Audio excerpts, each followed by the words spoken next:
Assalamualaikum warahmatullahi wabarakatuh. Perkenalkan, nama saya Devrianto Siahaan dari mahasiswa Institut Pariwisata Trisakti.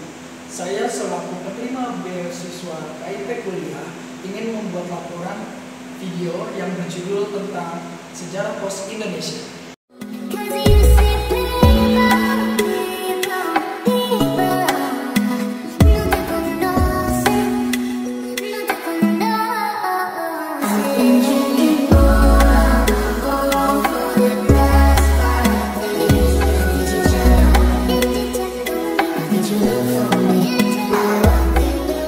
Jadi sekarang saya sudah berada di kantor pos terbesar di Indonesia.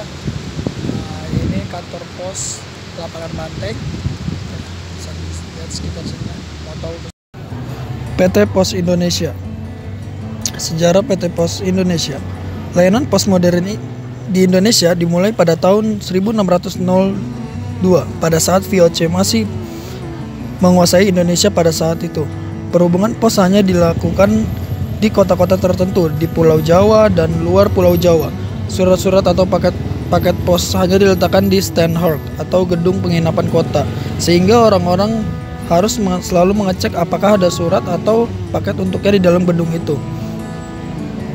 Di era kepemimpinan Gubernur Jenderal Daendels, di VOC membuat sebuah kemajuan yang cukup berarti di dalam pelayanan pos di Nusantara.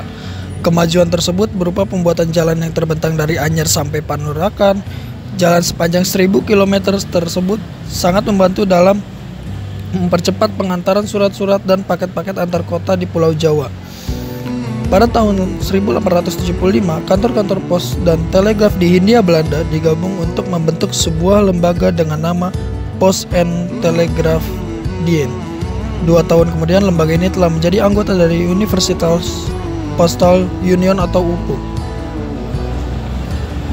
Pada tahun 1961, pemerintahan mengubah jawatan PTT menjadi sebuah perusahaan negara dengan nama PN Pos dan Telekomunikasi atau Postel. Pada tahun 1965, pemerintah memisahkan bisnis telekomunikasi dari menjadi sebuah perusahaan tersendiri dengan nama PT Telekomunikasi. Pada tahun 2000, perusahaan ini mendirikan Yayasan Pendidikan Bakti Pos Indonesia atau YPBPI untuk menyelenggarakan perguruan tinggi. Setahun kemudian perusahaan ini juga mendirikan Bakti Usahanet untuk berbisnis di bidang internet. Pada tahun 2012 perusahaan ini mendirikan PT Pos Logistik Indonesia untuk berbisnis di bidang logistik.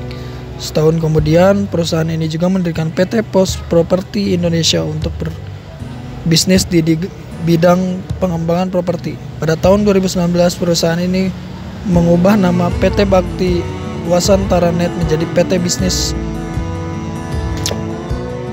PT Pos Finansial Indonesia dan mengalihkan bisnis perusahaan tersebut ke penyediaan teknologi.